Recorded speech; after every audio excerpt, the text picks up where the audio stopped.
आइए हम लोग आज सेट पेपर 3 के फिजिक्स की न्यूमेरिकल सॉल्व करते हैं और इनको बहुत अच्छे तरीके से समझेंगे। देखिए, हमें दिया गया है एक विद्युत क्षेत्र का तरंग का आयाम दिया गया है 150 न्यूटन प्रति कूलम और v बराबर जो दिया गया है ये आवृत्ति है। आवृत्ति v बराबर 50 मेगाहर्ट्ज। वो कह रहा है ज्ञात करो नंबर एक चुंबकीय क्षेत्र का आयाम v नॉट निकालना है। एक सूत्र होता है बच्चों, सबसे पहला पॉइंट जहां अपन लोग हल करेंगे चुंबकीय क्षेत्र का आयाम जो बी नॉट निकालना है, इसके लिए एक सूत्र होता है बच्चों, ई नॉट बटे बी नॉट बराबर होता है सी। सी मतलब प्रकाश की चाल।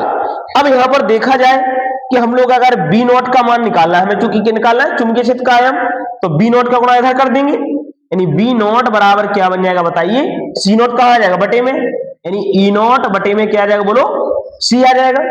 अब हम लोग मान रखेंगे, तो देखिए जरा ध्यान से, बी नॉट बराबर क्या निकलेगा, यहां से अगर इसको हल किया जाए तो बी नॉट बराबर हम लोग जब निकालेंगे, ई नॉट का मान देखिए अपने पास दिया गया 150 न्यूटन प्रति कूलम बटे सी का मान कितना होता है, सी प्रकाश की चाल होती है, ये तो निश्चित होता है, कितना होता है 3 × 10⁸ मीटर प्रति सेकंड। और इसको अपन लोग हल कर देते हैं, इसको जब आप लोग काटेंगे तो कितना आ जाएगा, इधर 3 से काटो, 3 5 15 यानी 50। तो बी नॉट बराबर कितना आ गया हमारा 50 × 10⁻। अगर इस घात को मैं ऊपर ले जाऊं तो किसकी हो जाएगी बताइए, माइनस की 8। अगर ये जीरो भी हटाना है तो एक घात कम जाएगी, नहीं फाइनली हम लोग लिख सकते हैं 5 × 10⁻⁷।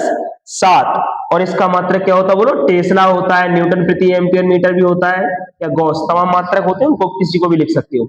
ये हमारा फर्स्ट पॉइंट का आंसर आ जाता है। इसके बाद सेकंड पॉइंट पे देखिए जरा, हमें क्या निकालना है, कोणीय आवृत्ति।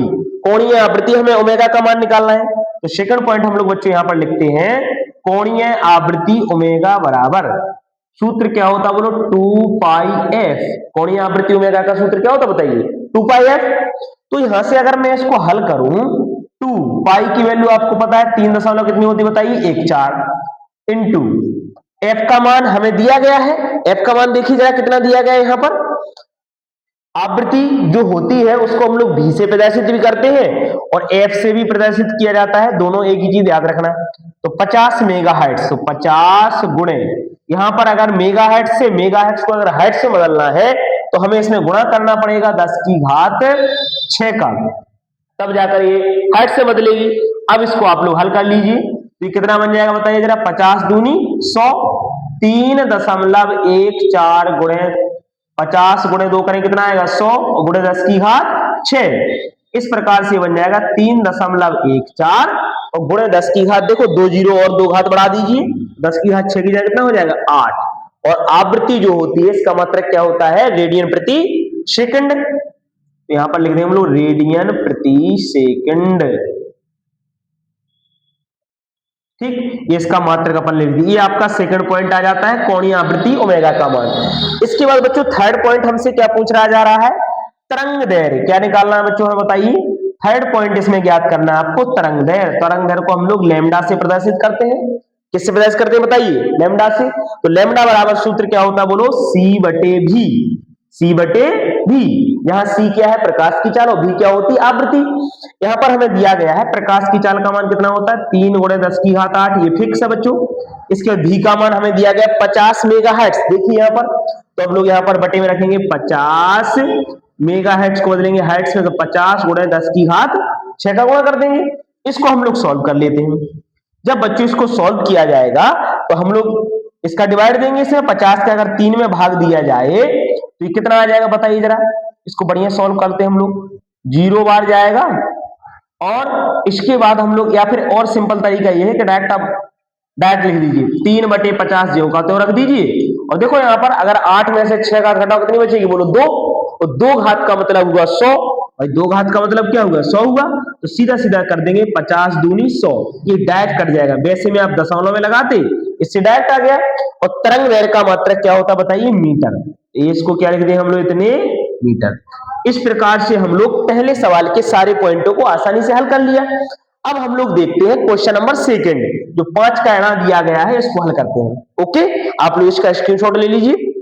यहां पर देखिए हमें दिया गया है कि लैम्डा बराबर 3300 एंगस्ट्रॉम और कार फलन, ये बच्चों कार फलन दिया गया आपको, जो W लिखा है यहाँ पर, ये कार फलन का मान है बच्चों। W बराबर 1.9 इलेक्ट्रॉन वोल्ट। और E के मतलब गतिज ऊर्जा आपको ज्ञात करनी है, तो गतिज ऊर्जा हम लोग निकालेंगे।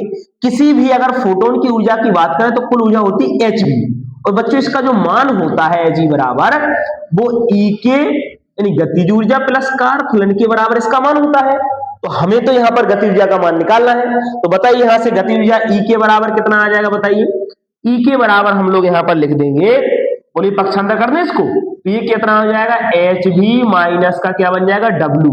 h क्या होता है बच्चों, प्लांक नियतांक। h किसका मान होता है, प्लांक नियतांक। h का मान हम लोग रखेंगे 6.6 गुणे 10 की घात माइनस 34, और v का मान अपने पास दिया गया है, कितना दिया गया जरा यहां पर देखेंगे ध्यान से। अच्छा v का मान नहीं है, इसमें दिया नहीं गया, तो अपन लोग v का सूत्र लगा दो, c बटे लैम्डा। v का सूत्र क्या होता है बोलो, c बटे लैम्डा, क्योंकि अपने पास लैम्डा है तो c प्रकाश की चाल होती है, माइनस W का मान कारफलन कितना दिया गया जरा देखिए। कारफलन बच्चों हमें यहाँ पर इलेक्ट्रॉन वोल्ट में दिया गया है, जबकि हम लोग रखेंगे किसमें, बताइए, उसको जूल में रखेंगे। तो इलेक्ट्रॉन वोल्ट को जूल में बदलने के लिए हम लोग गुणा कर देंगे, कितने का गुणा कर देंगे, देखो जरा यहाँ पर 1.9 गुणे 1.6 गुणे 10 की घात माइनस 19, ये बदल गया बच्चों किसमें बोलो, जूल में। तो यहाँ पर कितना आ जाएगा बताइए, 1.9 गुणे 1.6 गुणे 10 की घात माइनस 19, ये लिख दिया अपन ने। अब आगे हल करिए, 6.6 गुणे 10 की घात माइनस 34 गुणे सी का मान निश्चित होता बच्चों 3 गुणे 10 की घात 8 बटे लैम्डा की वैल्यू देखी जाए, यहाँ पर लैम्डा का मान हमें कितना दिया गया, 3300 एंगस्ट्रॉम। 3300 एंगस्ट्रॉम दिया गया, तो हम लोग यहाँ पर रखेंगे 3300, और एंगस्ट्रॉम को भी चेंज कर दीजिए। एंगस्ट्रॉम को अगर मीटर में बच्चों चेंज किया जाएगा तो हम लोग 10 की घात माइनस 10 का क्या कर देंगे बोलो, गुणा, क्योंकि हमें हर मान को उसके ऐसे मात्रक में रखना होता है, तो अपन लोग रखेंगे यहाँ पर। तो हम लोग यहाँ कितने गुणा करते होता है, 10 की घात माइनस 10 का, और माइनस दिया गया हमें 1.9, इसका गुणा कर देते हैं हम लोग। गुणा कीजिए इधर, 16 नंबर करेंगे कितना आएगा, 144, और 16 एकम 16, और 16 14 कितना हो जाएगा बोलो, 30। कितना आ जाएगा बताइए यहाँ पर, 30 आ जाएगा। अब अगर यहाँ पर पॉइंट की बात करी जाए तो हम लोग कितने अंक बाद लगाएंगे बोलो, 2 अंक बाद, गुणे 10 की घात माइनस 19। इसको हम लोग आगे सॉल्व करते हैं, देखिए जरा बहुत ध्यान से करना है। इसका दशमलव हटाएंगे बच्चों, अगर एक जीरो बढ़ जाएगा नीचे, 33 से काटिए, 33 दूनी कितना होता बोलो, 33 दूनी 66 आ जाएगा। इसके बाद हम लोग अगर इसको आगे हल करते हैं तो हमें कितना मिल जाएगा, 2 3 6 आ जाएगा, यानी 6 गुणे, अब घातों का खेल देखिए बच्चों, यहाँ पर हमें दिया गया 10 की घात माइनस 8, एक जीरो जो ये है बच्चों, तो इधर कितना बचेगा बोलो, 10 की घात 8 में से एक घात घटा दो, 10 की घात 9 बचेगी। अगर मैं ऊपर ले जाऊं इसको, इस घात को अगर मैं ऊपर ले जाता हूं तो ये घात बताइए, अच्छा 2 जीरो और ये भी दिए गए हैं, तो 2 कितना हो जाएगा, 3 जीरो, यानी 3 घात बन जाती है 10 की, और 10 में से 3 घात घटा दीजिए, कितना बचेगा 7, और ऊपर ले जाओ तो किसकी हो जाएंगी, प्लस के 7, और 7 और 8 कितना हो जाएगा बताइए, 15। तो 15 घात में यहाँ प्लस की बन जाएंगी, और 34 में से हम लोग 15 घटाएं, कितना बचेगा बोलो, 10 की घात माइनस 19 आ जाएगा। इसके बाद माइनस कितना दिया गया बोलो, 3.04 गुणा 10 की घात माइनस 19। ध्यान से देखिए, घातें सेम बन चुकी हैं, तो हम लोग 6 में से इसको घटा सकते हैं, 6 में से 3.04 को घटाइए, तो यहाँ पर कितना बचेगा बोलो, 10 में 4 गया 6, 10 में से गया कितना बचेगा बोलो, 9 आ जाएगा। पॉइंट लगा देंगे, 6 में 4 गया 2, 2.96 गुणे 10 की घात माइनस 19। और ये क्या निकाल रहे थे बच्चों बोलो, अपन लोग गतिज ऊर्जा। और कोई सी भी ऊर्जा अगर दी जाए तो उसका मात्रक क्या होता है बताइए, जूल। क्या होता है, जूल। इस प्रकार से बच्चों हम लोग हर क्वेश्चन को आसानी से सॉल्व कर सकते हैं। तो आप लोग इस पूरे का एक बार स्क्रीनशॉट ले लीजिए, ताकि आप लोग इसको भली भांति अच्छे तरीके से लगा सकें। ओके, अगर आपको वीडियो पसंद आए तो वीडियो को लाइक कीजिए, अगर हमारे चैनल पे आप नए हैं तो चैनल को सब्सक्राइब कीजिए, और साथ में बेल आइकन का बटन भी दबा लें, ताकि ये हमारा हर वीडियो आप तक पहुंच सके। Thank you.